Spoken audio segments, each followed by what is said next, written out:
प्यारे बच्चों, हर्ष क्लासेस गोसाई सर में आप सभी का हार्दिक अभिनंदन। आज थोड़ा मौसम ने अपने मिजाज बदल दिए हैं, तो सभी अपने घर पर आराम से कपड़ों का विशेष ध्यान रखें, गर्म कपड़े पहने हुए रखें क्योंकि ठंड बहुत ज्यादा हो गई है। और कल हमारे क्लास के अंदर 7.3 का फर्स्ट सवाल हो गया था, फर्स्ट हो गया था। तो कल मैंने आपको फर्स्ट का सेकंड सवाल SW के रूप में दिया था। तो आज मैं आपको वो सवाल अभी वापस करके दिखाता हूँ कि क्या आपका वो सवाल सही था या गलत। सवाल क्या था अपना? सवाल ये था, पहला का क्वेश्चन नंबर पहले का दूसरा त्रिभुज का क्षेत्रफल निकालना था और आपके पास निर्देशांक बिंदु थे -5, -1, दूसरा है 3, -5 और अगला है 5, 2। आपको क्या करना है बेटा जी? आपको इस त्रिभुज का क्षेत्रफल निकालना है। मैंने आपको कल बताया था कि जो यहां होता है पहले कोष्टक के अंदर वो x1 और y1 होता है, दूसरे में x2 और y2 और तीसरे के अंदर x3 और y3 होता है। यानी आप लिख भी सकते हो इस प्रकार कि x1 का मान -5, x2 का मान 3 और x3 का मान 5। इसी प्रकार आप y1 का मान -1, y2 का मान -5 और y3 का मान 2। आपको क्या निकालना है? त्रिभुज का क्षेत्रफल निकालना है। मैंने आपको कल एक सूत्र बताया था 23, 31, 12 से ये सूत्र निपटा जाता है सीधा सीधा। यानी 1/2 x1 छोटा कोष्टक y2 - y3 plus x2 y3 - y1 plus x3 y1 - y2 छोटा कोष्टक और ये बड़ा कोष्टक। ये त्रिभुज का क्षेत्रफल का सूत्र है अपना। अब हम इसमें अपना मान रखेंगे 1/2। x1 का मान कितना है? -5, ये -5 कोष्टक। y2 तो y2 का मान है -5, ये -5। इसी प्रकार फिर माइनस, ये माइनस। y3 का मान +2 तो ये माइनस ही रहेगा। x2 का मान +3, ये +3 हो जाएगा। इसी प्रकार y3 का मान 2, ये 2। सूत्र में माइनस है, ये माइनस रख दिया। y1 का मान है -1, ये माइनस और ये माइनस प्लस हो जाएगा बेटा जी। x3 का मान +5, ये +5। इसी प्रकार y1 का मान -1, सूत्र वाला माइनस, और y2 का मान है -5, यानी माइनस माइनस है प्लस, ये कोष्टक बन। देखो बेटा जी 1/2 -5, ये माइनस के साथ हो जाएगी। फिर देखो +3 और अंदर हो जाएगा 2 और 1 3, ये +5 है, -1 और +5, इसका मतलब +4 बच जाएगा। अब क्या है? हम कोष्टकों को सरल करेंगे। माइनस को माइनस से गुणा करते हैं, माइनस कैंसिल हो जाता है, प्लस हो जाता है, तो 5 आते 35। अब ये भी प्लस प्लस है, प्लस रहेगा, 3 3 9 और ये भी प्लस, तो 5 हो गए 20। अब देखो कितने होते हैं? 1/2 को 1/2 कोष्टक के अंदर 35 और 9 कितने होते हैं बेटा जी? 44 और 20 64 होते हैं। अब 64 में जब हम इस 2 को काटेंगे तो कितनी बार जाएगा? 32 बार। यानी इस सवाल का जो आंसर है वो है 32 वर्ग मात्रा। ये मैंने आपको कल दिया था बेटा जी। कल इस सवाल को मैंने SW के रूप में आपको दिया था कि प्यारे बच्चों घर से करना। जिस बच्चे का ये 32 आंसर आ गया था, बिल्कुल सही है आपका बेटा जी। और मैं फिर कह रहा हूं, आपको कल भी कहा था, आज भी कह रहा हूं कि अपनी इस क्लास को 360 की क्वालिटी में देखना है। कुछ बच्चे वो नॉर्मल 144, 180 वहां देखते हैं ना, तो बेटा जी ये थोड़ा साफ नहीं दिखता है। अगर आप 360 या 360 से ऊपर देखोगे तो एकदम साफ दिखाई देगा। इसी प्रकार देखो बेटा जी अगला सवाल क्या कह रहा है आपको, है इससे से संबंधित सवाल है ये, ऐसा का ऐसा है। और क्या कह रहा है सवाल के अंदर? सवाल नंबर 2 है ना, वो सवाल नंबर 2 क्या कह रहा है प्रश्न में? प्रश्न में कह रहा है आपको कि निम्नलिखित में से प्रत्येक में k का मान ज्ञात कीजिए ताकि तीनों बिंदु सरेखी हो। अब उसने क्या कहा है? सरेखी हो। और कोष्टक के अंदर पहला क्या कहा है? पहला कहा है 7 - 2, अगला है 5,1 और फिर अगला है 3, k। प्रश्न में क्या कहा है कि k का मान ज्ञात कीजिए और कब? जब बिंदु क्या हो बेटा जी? सरेखी। मैंने आपको सरेखी होने के लिए पहले एक बात बताई थी पीछे वीडियो में कि सरेखी उसी त्रिभुज के क्षेत्रफल, उसी त्रिभुज के निर्देशांक बिंदु होते हैं जिस त्रिभुज का क्षेत्रफल 0 होता है। पीछे हमने क्या कहा था कि सर त्रिभुज में क्षेत्रफल उसी त्रिभुज का क्षेत्रफल है वो। हाँ, तो 0 कब होता है? जब त्रिभुज की दो छोटी भुजाओं का योग तीसरी बड़ी भुजा के बराबर होता है, लेकिन वो तो इसमें लग नहीं सकता। तो हम त्रिभुज का क्षेत्रफल 0 होता है इस नियम से। किस प्रकार हम लिखेंगे? हम जानते हैं कि त्रिभुज का क्षेत्रफल 0 हो तब बिंदु सरेखी होते हैं। अब देखो 1/2 x1 कोष्टक y2 - y3 plus x2 y3 - y1 plus x3 y1 - y2 और इसमें बराबर क्या रखना है? आपको 0 रखना है, तब जाके ये k का मान निकलेगा। देखो ध्यान से बेटा जी, 1/2 x1 का मान 7, y2 का मान ये x1 ये y1 है। अब लिख भी सकते हो जैसे मैंने पहले लिखाया था, इसको आप लिख सकते हो x1, इसको y1, इसको x2 और इसको y2, ये x3 और ये y3। ठीक है, आपको अगर दिक्कत हो तो पहले लिख सकते हो। तो यहाँ x1 का मान 7 है, फिर उसने क्या कहा है y2, तो y2 का मान कितना है बेटा जी? 1 माइनस y3 का मान k। इसी प्रकार x2 का मान प्लस का 5, y3 का मान k होगा माइनस y1 का मान माइनस का 2, ये माइनस और माइनस क्या हो जाएगा? प्लस हो जाएगा। x3 का मान कितना है? प्लस का 3 है, ये 3 लिख दिया। y1 का मान कितना है? -2, फिर माइनस y1 का मान कितना है? y2 का मान कितना है? 1 बराबर 0। अब देखो 1/2 कोष्टक सरल करेंगे, 7 एकम 7 minus 7k plus 5k plus 10 minus के 2 और माइनस के 1 माइनस का 3 हो गया। माइनस के 3 को प्लस से गुणा करेंगे तो माइनस का 9 हो जाएगा बराबर 0। अब देखो बेटा जी ध्यान से, ये 7 प्लस के है, ये 10 भी प्लस के है, कितने हुए? 17। 17 प्लस के और 9 माइनस के हैं, तो 17 में से 9 घटा दिए, कितने बच गए? 8। अब बारी आती है के की, माइनस का 7 के और प्लस का 5 के। इसका मतलब आप बखूबी जानते हैं कि सर माइनस का 2 के बचेगा बराबर 0। अब देखो ये 2 किस में है? बट्टे में है, उधर भेज दो इसको, तो 0 के गुणा में जाएगा, यानी 8 माइनस 2 के बराबर 0। क्योंकि 0 का किसी के साथ भी गुणा हो चाहे भाग हो, हमेशा 0 ही लेते हैं।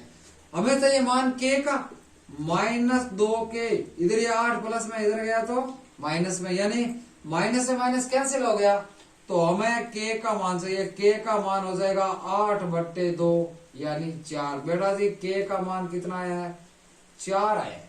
ये अपना सवाल नंबर 1 दूसरे का।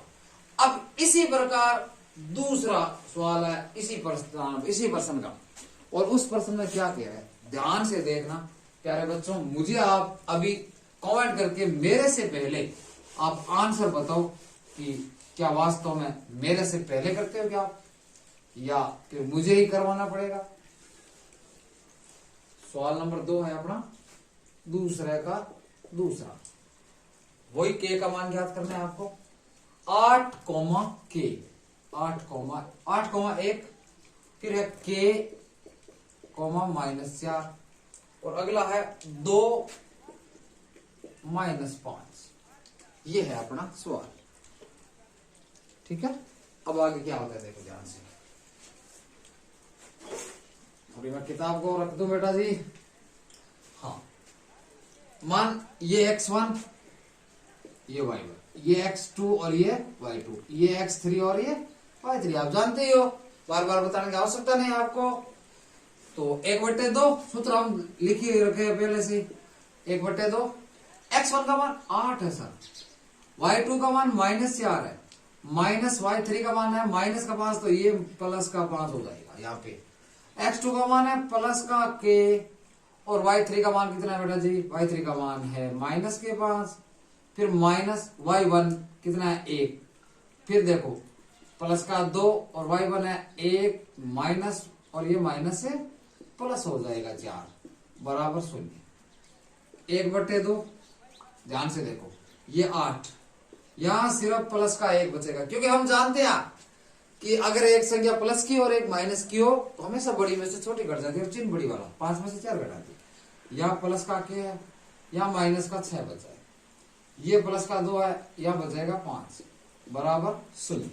देखो ध्यान से, 1/2, 8 है कम 8, प्लस माइनस माइनस रहेगा 6k, प्लस का 5 2 10 बराबर 0, यानी 1/2, 8 प्लस और 10 कितना हो जाएंगे सर? 18 हो जाएगा। 18 माइनस 6k बराबर 0, यानी 18 - 6k बराबर 0, यानी ये 2 भाग में था, उधर जाते ही गुणा में हो गया, 0 के 0 बन गया। हमें चाहिए k का मान, तो 6k बराबर माइनस का 18, माइनस से माइनस कैंसिल हो गया, तो k बराबर क्या हो जाएगा? 18/6 यानी 3। यानी इस सवाल के अंदर अपने k का मान कितना है? 3 आ गया। ये सवाल नंबर 2 अपना यहां कंप्लीट होता है। अगला क्या कह रहा है? बहुत ही इंपॉर्टेंट प्रश्न है अगला। तो क्या कहा है उसने कहा है कि आपको एक ऐसा त्रिभुज बनाना है। सवाल नंबर 3, एक ऐसा त्रिभुज बनाना है इस प्रकार A, B और C। उसने क्या कहा है बेटा जी कि A के निर्देशांक है 0 - 1, 0 - 1, और B के है अपने 2,1, 2,1, और C के है 0,3। अब वो आगे प्रश्न में क्या कह रहा है कि इस त्रिभुज के मध्य बिंदुओं से, यानी यहां कोई मध्य बिंदु है, इन सबके मध्य बिंदुओं से बनने वाले त्रिभुज का क्षेत्रफल और इस त्रिभुज के क्षेत्रफल का अनुपात। यानी सबसे पहले तो हमें इसका मध्य बिंदु निकालने पड़ेंगे प्रत्येक भुजा का। ये मान लीजिए कोई बिंदु डी है जो इसका मध्य बिंदु है, तो हम लिखेंगे इस प्रकार यहां पे कि ए बी के मध्य बिंदु डी के निर्देशांक। मध्य बिंदु का सूत्र आप जानते हो भली भांति, x1 + x2 बट्टा 2, y1 + y2 बट्टा 2। यहां ए बी के अनुसार x1 और x2 0 और 2 होगा, 0 + 2 बट्टा 2। इसी प्रकार y1 और y2 का मान होगा -1 और +1 बट्टा 2। ये बटे 2/2 और ये हो जाएगा 0/2, यानी 1,0। ये बिंदु डी के निर्देशांक 1,0। फिर इसी प्रकार इसका मध्य बिंदु हमने ई रख लिया मान लीजिए, तो हम लिखेंगे BC के मध्य बिंदु ई के निर्देशांक। सूत्र वो सेम है तो बार बार लगाने की आवश्यकता नहीं होती है, तो लिखेंगे 2 + 0 बटा 2 और 1 + 3 बटा 2, यानी 2/2, 4/2। 2 में 2 का भाग 1 बार और 4 में 2 बार, यानी इस ई के आगे अपने 1,2। इसी प्रकार वापिस हम क्या रखेंगे, हम इसका नाम लिख दिया हमने जैसे F की SC के मध्य बिंदु एफ के निर्देशांक। तो वही सूत्र है, बार बार लगाने आवश्यकता नहीं है। तो वापिस 0+0/2 कोमा -1 और प्लस का 3/2, 0/2 ये 2/2 हो जाएगा, यानी 0,1। यहाँ क्या मान आ गया अपना 0,1। अब वो कह रहा है कि ये जो आपके बिंदु है ना, इन बिंदुओं से त्रिभुज, हाँ सर त्रिभुज बन रहा है, ये वाला क्या कह रहा है, त्रिभुज बना ना अंदर DEF, इसका क्षेत्रफल, और बड़े वाला ABC इसका क्षेत्रफल, इनका अनुपात, आपको क्षेत्रफलों का अनुपात। तो ये मध्य बिंदु निकालने के बाद में आपको क्या करना है बेटा जी, आप आगे लगातार लिखते रहना, और मैं आपको बता देता हूं कि अब क्या करना है।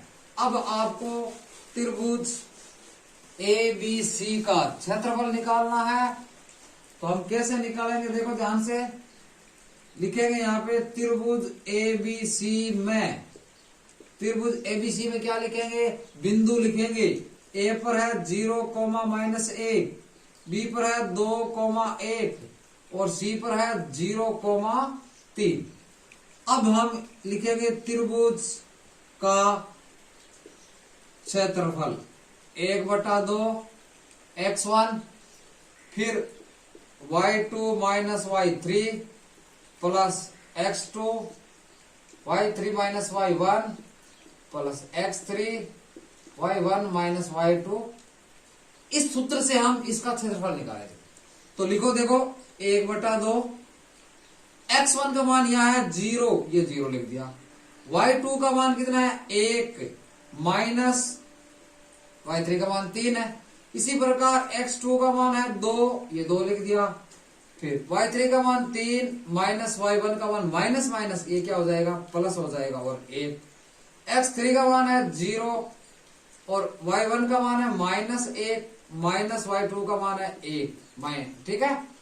अब देखो 1/2, 0 कोष्टक के अंदर क्या है, कोष्टक के अंदर है 1 - 3 यानी माइनस का 2 बचेगा। यहाँ प्लस 2 आई, अंदर हो जाएगा 4, ये 0 है, अंदर हो जाएगा माइनस का 2, बराबर कुछ नहीं। 1/2, 0 को किसी से भी गुणा करो 0, 2 को 4 से करे तो 8, और इसको भी चाहे 0 से कर दो, गुणा तो 0 ही होगा। अब देखो हमारे अंतिम में बचे 1/2 और अंदर 8 को इसे काटेगा तो कितना आएगा 4, यानी ये 4 किसका है, ये 4 त्रिभुज ABC का क्षेत्रफल है।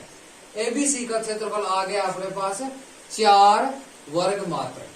अब हमें इसी प्रकार वो क्या कह रहा है, वो कह रहा है कि त्रिभुज DEF का क्षेत्रफल निकालना है आपको। तो आगे आपको अभी तक निरंतर चलते रहना है बेटा जी। तो आप दोबारा हम लिखेंगे इस प्रकार, यहाँ पे त्रिभुज DEF में, DEF में D पर है 1,0, E पर है 1,2 और F पर है 0,1। इसमें भी वही बात है कि त्रिभुज का क्षेत्रफल, सूत्र क्या है अपना, सूत्र है 1/2 x1 y2 - y3 plus x2 y3 - y1 plus x3 y1 - y2। अब देखो बेटा जी 1/2 तो है ही, x1 का मान यहाँ आया होगा 1, y2 का मान है 2 माइनस y3 का मान कितना है 1। इसी प्रकार x2 का मान है 1, y3 का मान 1 माइनस y1 का मान है 0, फिर x3 का मान है 0 और y1 का मान है 0 माइनस और 2। अब देखो 1/2, 1 कोष्टक में 1 बच जाएगा, प्लस 1 में से 0 जाते हैं 1 बच जाएगा, प्लस 0 तो है ही, यहाँ माइनस का 2 बच जाएगा। अब देखो ध्यान से, 1 को 1 से गुणा करें तो 1 होगा, यहाँ भी 1 को 1 से गुणा करें तो 1 होगा, और आगे क्या हो जाएगा 0, यानी 1/2 कोष्टक के अंदर बच जाएगा 2 और 2 से 2 कट गए, बराबर बच गया 1, यानी 1 वर्ग मात्रक। ये क्या है, ये त्रिभुज DEF का क्षेत्रफल है। अब बेटा जी आपको उसने प्रश्न में क्या कहा है, अंतिम के अंदर ये कहा है कि त्रिभुज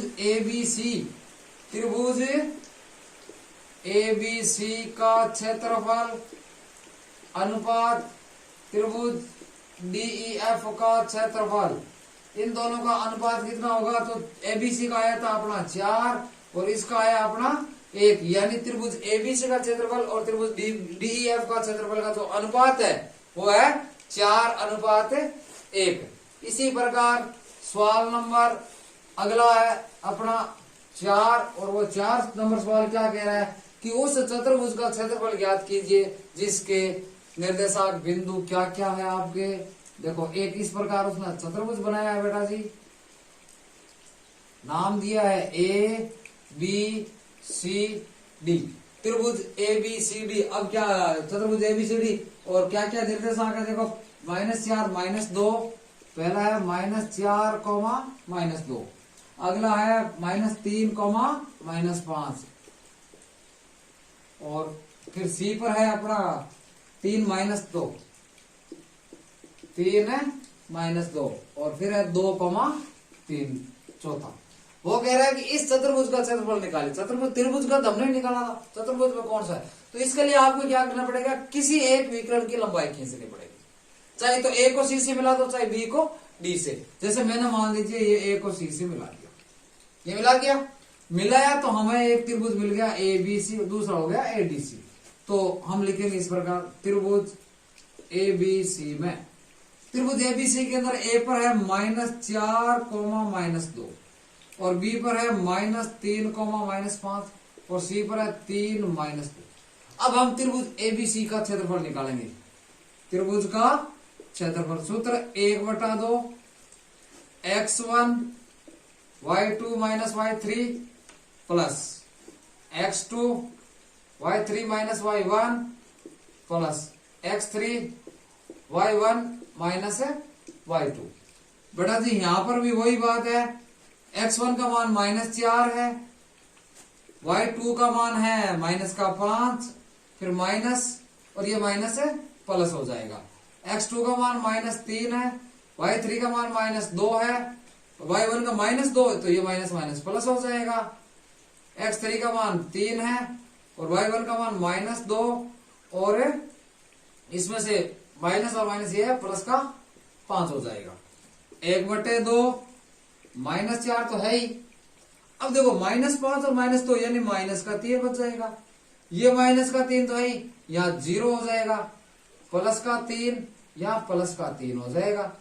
अब देखो बेटा जी 1/2 माइनस को माइनस से गुणा किया तो प्लस, प्लस के बाद यहाँ पे क्या होगा? 0 होगा, 0 के आगे चाहे माइनस लगाओ चाहे प्लस लगाओ कोई फर्क नहीं पड़ता है।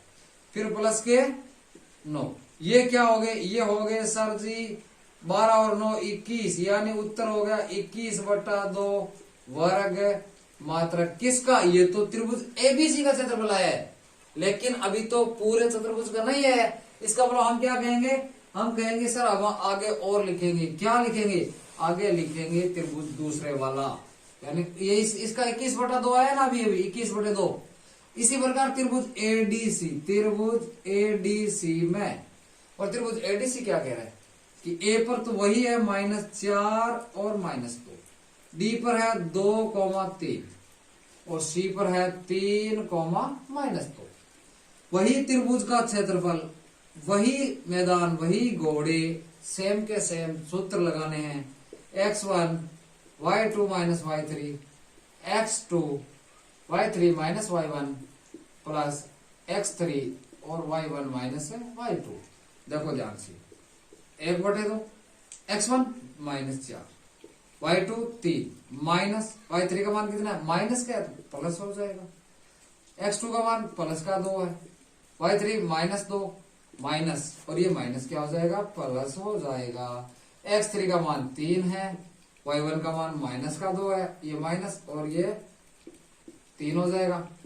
अब देखो ध्यान से 1/2 -4 प्लस के 5 प्लस 2, और ये 0 हो जाएगा, माइनस प्लस कट जाएगा, प्लस 3 माइनस के 5 हो जाएगा, बराबर, सॉरी बराबर कुछ नहीं लगेगा बेटा जी।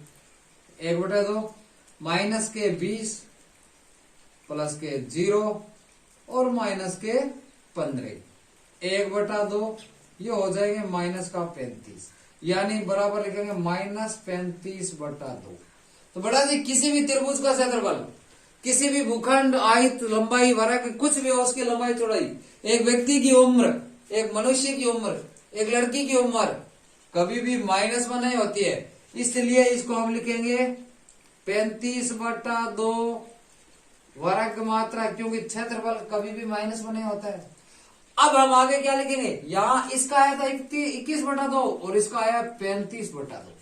अब वो कह रहे हैं इसका क्षेत्रफल निकालो, तो हम लिखेंगे चतुर्भुज ABCD का क्षेत्रफल बराबर क्या है, त्रिभुज ABC का क्षेत्रफल प्लस त्रिभुज ADC का क्षेत्रफल। ABC का आया था 21/2 और ADC का आया 35/2। तो लघुत्तम ले लो बेटा जी, लघुत्तम ले लो, यह सियाना टाबर होते हैं बेटा जी। 56/2 यानी 28 वर्ग मात्रक। ये क्या है, ये अपने सवाल नंबर 4 का आंसर है, 28 वर्ग मात्रक। ये अपने समांतर चतुर्भुज का क्या है, समांतर चतुर्भुज का नहीं सॉरी समांतर नहीं, चतुर्भुज का क्षेत्रफल है। ठीक है बेटा जी, ये 4 नंबर सवाल अपना इस प्रकार कंप्लीट होता है। अच्छा, सवाल नंबर 5 इस प्रश्नावली का अंतिम सवाल। बड़े अंतिम तक सवालों को देखना, पढ़ना, वीडियो को शेयर करना है, आपको लाइक करना है, अपने दोस्तों को जो भी कक्षा 10 के अंदर अपने भाई बहन पढ़ रहे हैं उनको भेजना है, ठीक है ना। तो ये मेरा कहना मान लेना बेटा जी। और अंतिम सवाल क्या है, अंतिम सवाल है 5वां कि किसी त्रिभुज की एक माध्यिका उसे बराबर 2 क्षेत्रफलों में विभाजित करती है। उस त्रिभुज ABC के लिए इस परिणाम का सत्यापन कीजिए जिसके शीर्ष, यानी आपको सवाल नंबर 5 में क्या कहा है कि इस प्रकार एक त्रिभुज है ABC, A पर है 4 - 6, ठीक है, B पर है 3 - 2 और C पर है 5, +2।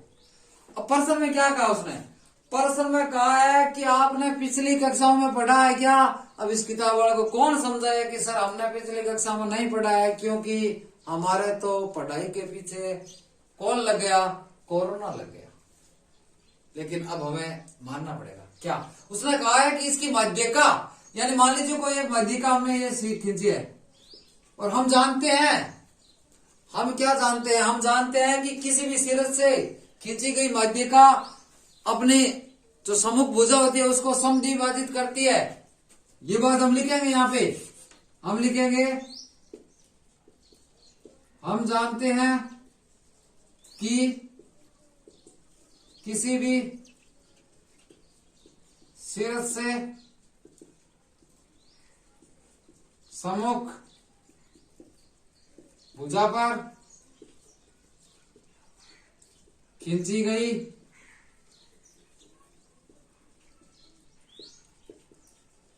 माध्यिका उस भुजा को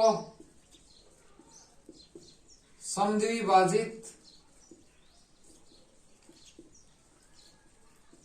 करती है। इसका मतलब डी BC का मध्य बिंदु होगा, यानी समद्विभाजित करती है। इसका मतलब हम ये लिखेंगे BD बराबर DC। ये बात है तो कि BD और DC आपस में बराबर है, अब बराबर है तो D इसका क्या होगा, मध्य बिंदु होगा। तो दोबारा हम लिखेंगे BC के मध्य बिंदु B के निर्देशांक, और मध्य बिंदु का सूत्र क्या होता है, x1 + x2/2, y1 + y2/2।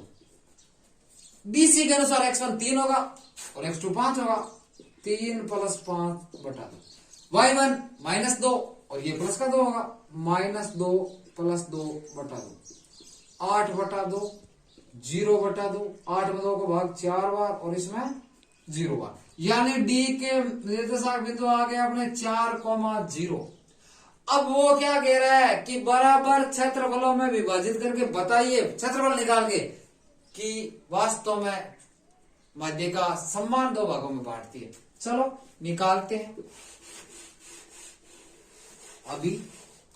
तो सबसे पहले इस वाले त्रिभुज का, जैसे हमने ले लिया त्रिभुज एडीबी में, त्रिभुज एडीबी में ए पर कौन है 4, -6, डी पर 4, 0 और बी पर है 3, -2। तो हम यहां लिखेंगे त्रिभुज एडीबी का क्षेत्रफल बराबर 1/2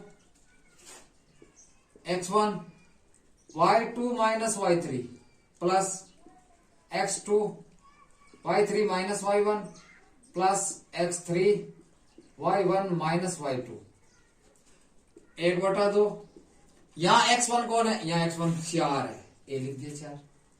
y2 ये है 0, ये 0 minus O minus, y3 minus का है, ओ माइनस और माइनस प्लस, x2 प्लस का, हाँ x2 प्लस का ये चौक को, ओ चौक को लगा दिया, y3 ए माइनस का 2 लिख दिया, माइनस ए y1 माइनस का 6, माइनस और माइनस प्लस हो जी गुरुजी।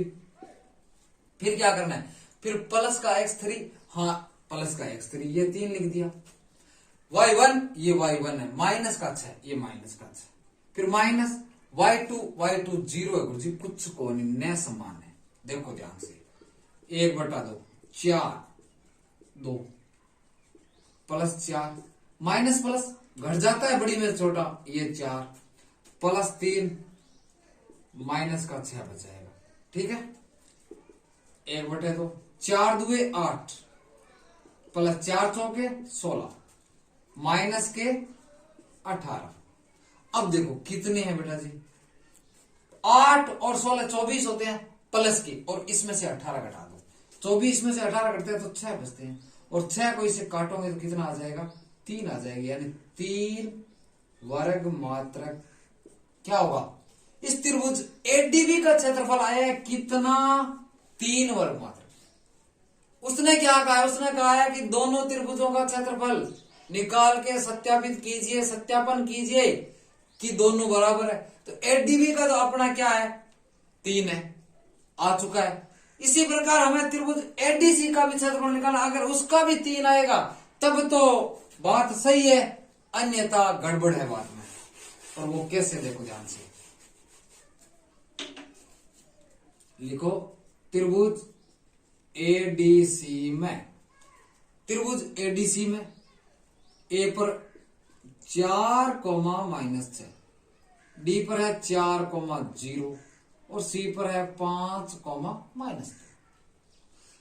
बस वही का वही है कि त्रिभुज एडीसी का क्षेत्रफल सूत्र 1/2 x1 y2 - y3 x2 y3 - y1 plus x3 y1 - y2। बेटा जी बहुत ही इंपॉर्टेंट सवाल है इस प्रश्नावली के, बड़े से बड़े क्वेश्चन पीछे जब होता था ये सिलेबस तो ये लगभग इसमें से आ ही जाते थे क्वेश्चन। तो 1/2 x1 का मान है 4, x2 का मान कितना है, y2 का मान है 0 -2 प्लस x2 का मान है 4, इसी प्रकार y3 का मान 2 है माइनस, y1 का मान है माइनस का 6 तो माइनस माइनस प्लस हो जाएगा, x3 का मान प्लस का 5 है, y1 का मान माइनस का 6 है, माइनस y2 का मान है 0, 1/2 4 माइनस का 2 प्लस 4 ये 8 हो जाएगा, प्लस का 5 और माइनस का 6 हो जाएगा, 1/2 माइनस का 8 प्लस का 8 चौक 32 और 5 चौके सॉरी 5 सके 30, और किसके वो भी माइनस के। अब देखो ध्यान से क्या बचा है, 32 तो प्लस के हैं और माइनस के हो जाएंगे कितने 38, यानी अपने होते हैं 1/2 माइनस का 6 बचते हैं, और बराबर आएगा काटेंगे तो माइनस का 3 यानी माइनस का 3। लेकिन अभी मैंने क्या बताया था, किसी व्यक्ति की उम्र, किसी भूखंड जैसे आयताकार हो, वर्गाकार हो या वर्ग मतलब किसी भी जो आकृति होती है उनकी जो लंबाई चौड़ाई और उनका क्षेत्रफल कभी भी किस में नहीं होता है माइनस में नहीं होते, इसलिए हम इसको लिखेंगे 3 वर्ग मात्रक। तो इसका भी हमारा कितना है 3। हमारा उसने प्रश्न में क्या कहा, उसने कहा कि त्रिभुज एबीसी के अंदर एक माध्यिका है, हमने इस माध्यिका को डाला डी को। फिर हमने कहा कि माध्यिका होती है वो हमेशा जिस सिर से खींची जाती है वो अपने सम्मुख भुजा के ऊपर ऐसा बर्ताव करती है कि उसको समान दो भागों में बांट देती है। तो डी इसका मध्य बिंदु हो गया, हमने डी मध्य बिंदु निकाला। और उसके बाद हमने त्रिभुज एडीबी और त्रिभुज एडीसी का क्या किया, क्षेत्रफल निकाला। पहले का 3 आया, दूसरे का भी 3 आया। तो ये हमने क्या कर दिया, हमने सिद्ध कर दिया कि त्रिभुज एडीबी का क्षेत्रफल बराबर त्रिभुज एडीसी का क्षेत्रफल। तो प्यारे बच्चों, आज की इस क्लास के अंदर आपको कुछ सीखने को मिला तो लाइक और सब्सक्राइब और शेयर कर देना क्लास को जितनी हो सके प्यारे बच्चों। और हमेशा शाम को 8 बजे मैं मिलता रहूंगा जब तक आपका एग्जाम नहीं होगा। ये 7 की प्रश्नावली आज पूरी की पूरी COMPLETE कंप्लीट हो चुकी है। अगली जो प्रश्नावली जो मैंने आपको पिछले दिन ही बता दिया था कि आपने कहा है ना, वही प्रश्नावली होगी। और वो कौन सी होगी, या तो 3 की होगी या 8 की। तो आज मुझे और अभी बता दो कि कौन सी बतानी है। तो ज्यादा से ज्यादा कमेंट करो कि कौन सी प्रश्नावली करानी, ताकि वही कल 8 बजे आपको तैयार मिले। और जितने भी बच्चे हैं उन सबका मैं शुक्रिया अदा करता हूं। थैंक यू प्यारे बच्चों, गुड नाइट। अपने अपना सब स्वास्थ्य का ध्यान रखे। कोरोना ने भी वापिस अपनी धड़कने तेज कर दी हैं, तो ज्यादा से ज्यादा घर पे रहे, पढ़े। और इस सर्दी के अंदर उन्हीं कपड़ों का विशेष ध्यान रखना, हमेशा पहने हुए रखना, ठीक है ना। ये स्टैंडर्ड बाद में दिखा देना जब बड़े हो, ठीक है ना। तो प्यारे बच्चों, आज इस क्लास में वापिस पुनः आपका हार्दिक अभिनंदन करता हूं। Good night, bye.